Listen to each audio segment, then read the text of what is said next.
Hey everyone, it's good to be with you today.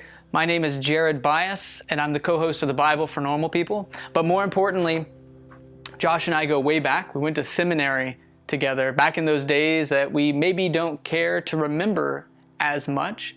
And I've gotten a word here by watching these videos that Josh has been taking you guys through Joel Baden's David. So that's really exciting to hear about congregations really wrestling with historical, critical issues in the Bible. And Josh seems like he's doing a good job. And in fact, it's a little intimidating because I don't have the song and dance that Josh has. I don't have the hair that Josh has. So please bear with me.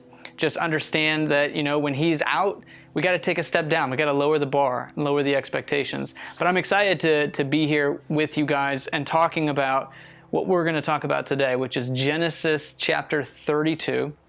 And I didn't just pick that randomly. It's part of the lectionary this week, and I like to stick with the lectionary when I can. It's always a nice surprise.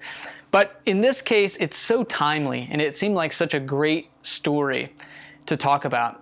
And it's really a conversation about what it means to struggle with God. But before we get there, we got to back up and paint the picture of this relationship between these two brothers. So if we look at Genesis chapter 25, we have a story of these twins that are born to Isaac and Rebekah, and their names are Jacob and Esau. You may have heard of them. And from the very beginning, one of the first verses that introduce us to Jacob and Esau uses the word struggle. They struggle in the womb, it says. Now, interestingly, this word isn't translated struggle anywhere else when it's used in the Hebrew Bible. It's actually translated oppressed or crushed. So only here is it tamed down to be translated struggled. But there's some major contention going on even in the womb. Esau comes out first, and Jacob comes out grabbing his brother's heel. And so Jacob means the heel grabber. And these two brothers, they grow up as opposites. Esau is hairy, and Jacob is, we learn later on, smooth-necked. Esau grows up as an outdoorsman. Jacob is a mama's boy. That's just the truth. That's not meant as a judgment. He's a mama's boy who prefers to stay indoors. And we say he's a mama's boy because Isaac, it says explicitly, loved Esau, but Rebekah loved Jacob. So we have these opposites that are twins. They are from the same family, born at the same time, and yet they can't stand each other. We see this really in two episodes in the life of Jacob and Esau. First, there's a story of Esau who is starving when he comes back from a hunt, and Jacob, being the domestic one, has this pot of stew that he's made and is smelling over the oven. And Esau basically says, "Give me some stew, I'm gonna die if I don't get some food in me." And Jacob, being the heel grabber, the deceiver that he is, says, "Hey, if you sell me your birthright, I'll give you a bowl of stew." And basically he says, what good is a birthright if I'm dead? Maybe Esau was a little dramatic, okay? So he gets the stew, and on they go in their life. Then the next episode in Genesis 27 now is about the blessing, about what Jacob and Esau will receive from Isaac. And it's an interesting story that basically Isaac calls Esau into his room and says, "It's time. It's time for me to give you, the firstborn, the blessing. But first, go out and hunt for me the best of what you have. And bring it, let's make some food." Rebekah hears about this, and Rebekah now is the heel grabber, and she gets this mischievous plan to steal the blessing from Esau and give it to her other son, Jacob. It's got some questionable morals in this story for sure. So Rebekah hears about it, quick makes up Isaac's favorite meal, calls Jacob in and says, "Listen, I got a plan. you got to go in and take this food in and pretend to be Esau. And of course, Jacob says, are you kidding me? Like, did you read Genesis 25 and 26? Like, he's hairy, he's an outdoorsman, he has a certain smell. And she says, hey, I got you covered. So they take goat hair and they put it on Jacob, and they put Esau's clothes on him and go in to fool Isaac, who, by the way, important plot twist to the story, has really poor eyesight. So they go in, Jacob lies, he deceives, and he gets the blessing. And then Esau gets this, not even a blessing. It's ridiculous. Again, questionable parenting through and through from Isaac and Rebekah here in these stories. But Esau holds a grudge, it says, and he's waiting for Isaac to die so that he can go and kill his brother. Now, sometimes I think we read over this story too quickly to recognize in it the humanity, the pain and the sorrow of having brothers who, most twins that I know grow up thick as thieves and have a special connection, to have these two at each other's throat, to be hating each other, and to have parents taking sides and getting in the middle, and blessings and birthrights being stolen. This is like an episode of Succession. This is not something we should rush over, but feel the pain of, maybe tying it to our own experiences with siblings just to understand the plot and what's going on here. Of course, this has a theological and historical significance as Esau becomes Edom, and the Edomites then have this contentious relationship with Israel and so on and so forth. But the text itself tells this tragic story of two brothers.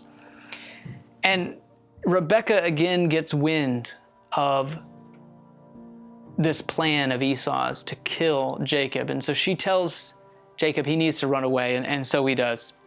He runs away to his uncle's, and we're going to fast forward from here, and we're going to go 20 years into the future, which is where we find ourselves in Genesis chapter 32 with the lectionary text here. And Jacob sends word that he's about to leave Uncle Laban's house. He sends word and says, hey, I'm out and about, I'm out of hiding, and Esau, I need you to know. And you kind of get the feeling he doesn't want to just bump into Esau. That might not bode well for him, so he's sort of trying to feel his way and say, how's this going to go? And at the very least, I don't want to surprise the brother who 20 years ago wanted to kill me. And so 32:6 says, when the messengers returned to Jacob, they said, we went to your brother Esau, and now he is coming to meet you, and 400 men are with him. And this is a dramatic point. It's purposely ambiguous, right? So Jacob sends these messengers out to say, hey, Jacob's out and about, just wanted to let you know. And Esau responds and says, we went to your brother, or the messengers respond, we went to your brother, and he's coming to meet you, and 400 men are with him. Of course, we're supposed to assume this is an army, right? Or Jacob assumes this. He becomes frightened. He thinks that Esau's looking for a fight. So he sends gifts ahead. Jacob, the perennial trickster and manipulator, who's trying to always just pacify the people who are legitimately mad at him for legitimate reasons. He stays behind for one last night, hoping that the gift will soothe his brother's anger. And this is where our story comes into play in Genesis 32. It says, a man wrestled with him, meaning Jacob, until daybreak. And when they were at a standstill, the man touched the socket of his hip and injured Jacob, which resulted in a limp. And even though he is injured, Jacob still doesn't relent. He's a fighter. Until the man blesses him, and he does, by changing his name from Jacob to Esau, which means one who strives or struggles with God. It turns out Jacob wasn't wrestling with a man, but with God. This is confirmed when Israel names the place Peniel, which means the face of God, because he had seen, the text says, God face to face and had lived to tell the tale. So we find out that the night before he ends up having to go struggle and fight it out with his brother, in his mind, these 400 people coming after him, he has to struggle with God. and he sees God face to face. You have struggled with God, it says, and overcome, of course, but not without a price. I find these wrestlings and strugglings with God often lead to a limp, and that's how it is with Jacob/Israel. So this story has meant a lot to me over the past several months. Frankly, it's meant a lot to me over the past several years as my faith has taken its own turns and shifts. I see so many, and with the podcast, we have so many people reach out to us who are struggling with God. They're striving with God. And so this story has always been very permission giving for a lot of people. That the birth of a nation, this Israel, this Israelite nation, out of which comes Jesus, out of which comes our Christian faith, it is coming from this struggle. Their faith is born of a wrestling match with God. You know, in my tradition, struggling with God was not an option. Striving with God was not okay. How dare we? Who are we to question God? Who are we to wrestle with God? But this story symbolizes an interesting intimacy that we see throughout our Bibles, and we can look through it starting here in Genesis. Back in chapter 18, we have Abraham already arguing with God and winning, by the way. Arguing with God, negotiating with God, and winning in 18. And then in chapter 32, we have Jacob literally, physically wrestling with God, and out of that becoming Israel. We jump ahead a few chapters to the beginning of Exodus, and it's Moses now who questions God in chapter 5 and argues with God in Exodus 32, in that famous story of the golden calf. We keep going through and we find Jeremiah, one of my favorites, because he complains a lot. And I have been known to complain, right? In fact, funny side story, the other day, my mom sent me the other day, this was probably a year ago, it's the other day in coronavirus time. It feels like the other day, but I forgot we lost like 6 months in there. But anyway, my mom sent me all my old report cards, and the only note in almost all of them, it was embarrassing to show my wife, but she also just said, yeah, I know, I could have told you that, was, hey, great kid, talks a little too much and complains a lot. So there you go. That's why Jeremiah, we have this connection. We're like this. Jeremiah complains often, not just to God, but about God. We see this in chapter 12 and in 17 and 20. Jeremiah is complaining about God, sometimes to God. And then we fast forward and we have this book of Job, which there are many ways to read it, but I like to read it as that Job challenges God and declares his innocence. And at the end of the book, God actually sides with Job, the one who's been arguing for his innocence, saying that God, there's something up. There's something wrong with your creation, something wrong with what's happening in the fabric of the universe, something wrong with you, but listen, it's not me. And in the end, God sides with Job. Our Bible, through and through in the Hebrew Bible, shows a God who can handle our arguments and our complaints, a God who finds intimacy when we bring all of ourselves, those parts that hate God, those parts that love God, those parts that don't know what to do with God, those parts that love our neighbor and hate our neighbor and don't know what to do with our neighbor. These examples for me are permission giving, because it all begins here in the Hebrew Bible. It begins here in Genesis 32. And so it's been such a valuable story for my faith journey. And to take that further, I would suggest we could learn a lot from our Jewish cousins who have taken these passages more seriously, I would surmise, than Christians over the years. They've built into their culture, they've built into their faith practice the art of arguing well with God and with others. I love Fiddler on the Roof, and I love Tevia's example of this, who doesn't know his Bible well by any stretch, and yet isn't hesitant to use it against God and to use it against his neighbors in these ways that are funny. So I want to just make 3 quick points. You can take the boy out of Southern Baptist pastor it, but you can't take the 3-point sermon out of the boy. So just 3 quick points that I've been thinking about a lot. 3 things I think our Jewish cousins maybe have learned better than us about these passages. The first, and they'll be quick, don't worry. The first is, we don't get to decide who is in and who is out. We don't get to decide who is in and who is out. And we like to think that we're the gatekeepers of our faith, but we're not. And even though Jacob and Esau were opposites, they were still brothers. There was nothing that could make them not brothers. They were kin, they were family. Their identity wasn't based on what they believed, but on the family that they were born into.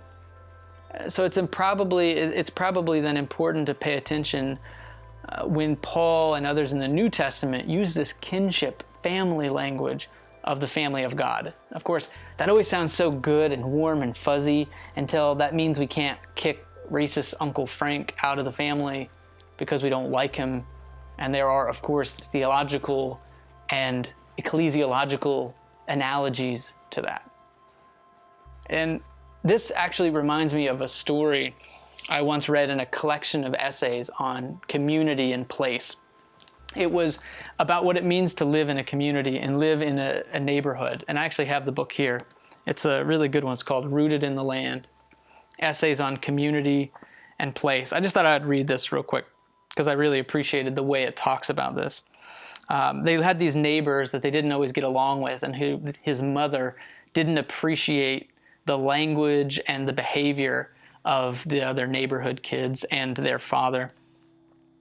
It said, although my mother did not know the exact wording of the stories the Volbrecht girl was entertaining us with, she did know the kind of language the child used, and she heartily disapproved.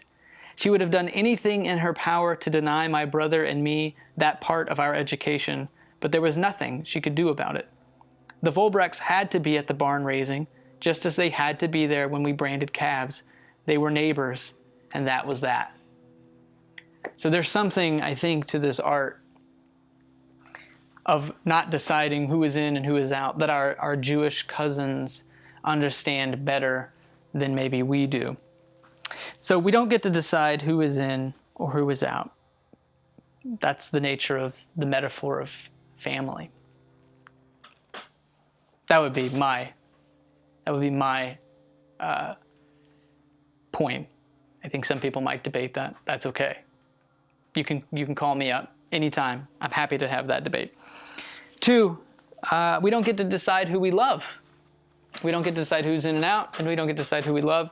Jesus makes this clear when one of the pastors of his days tries to squirm out of the Old Testament instruction to love your neighbor. And of course, he asks famously, but who is my neighbor? And Jesus responds with a story where the despised people group of Jesus' day are the heroes. They're the ones that Jesus designates the neighbor. In Matthew 5, in the Sermon on the Mount, Jesus says some profound things about this.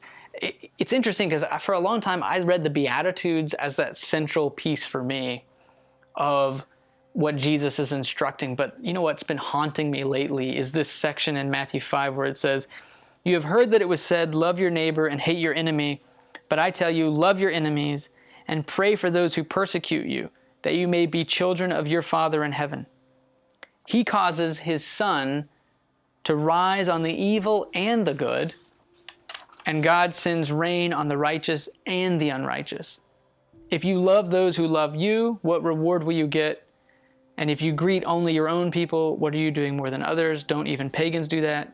Be perfect, therefore, as your heavenly Father is perfect." This is a haunting thought that God is indiscriminate in how God acts towards people. I don't think I actually like that, to be honest. If you looked at how God behaved, you would actually find no discernible difference between how God acts toward the just and the unjust, between the good and the evil. I don't like that at all. But could the same be said of us? Jesus is explicit in making this point. Be perfect, meaning us. Be perfect like your heavenly Father is perfect. Act like this. This is a hard teaching. We don't get to decide who we love. And then the last point is we do get to decide how we love well. How do we love well? And I think of this rabbinic story in the Talmud that goes something like this. I'm going to read it here. For 3 years, there was a dispute between the school of Shammai and the school of Hillel, the ones asserting, the law is according to our views, and the others asserting, no, the law is according to our views. Then a divine voice came forth and said, the utterances of the one and those of the other are both the words of the living God, but the law is according to the school of Hillel. But since both are the words of the living God, what entitled the school of Hillel to have the law fixed according to their conclusions? Because they were kind and humble. They taught their own rulings as well as the school of Shammai. I think that's a pretty profound story that I think has a lot of implications for us today. So I'll leave you with two questions. How might we value relationships over rightness? This is a question that's been circling in my mind for quite some time. How might we value relationships over rightness? And two, how might we advocate for the victim without resorting to hatred for the oppressor? These have been the two questions that have been lodged in my head for a while. And really, some of that is what led me to write this book that I have now, Love Matters More. And then the subtitle is How Fighting to Be Right Keeps Us from Loving Like Jesus. But I just want to leave those two questions with you. Thanks again for letting me join you today. I hope this has been a helpful time to reflect on the story of Jacob and Esau, maybe in a little bit of a new light, the story of wrestling with God, and maybe it is going to be permission giving for some of you as well. Maybe permission giving to wrestle with God, wrestle with others. It's in the relationship. It's okay to disagree, but maybe at the end of the day, refocusing on the relationship itself rather than on being right. And how can we do that well? All right, thanks everyone.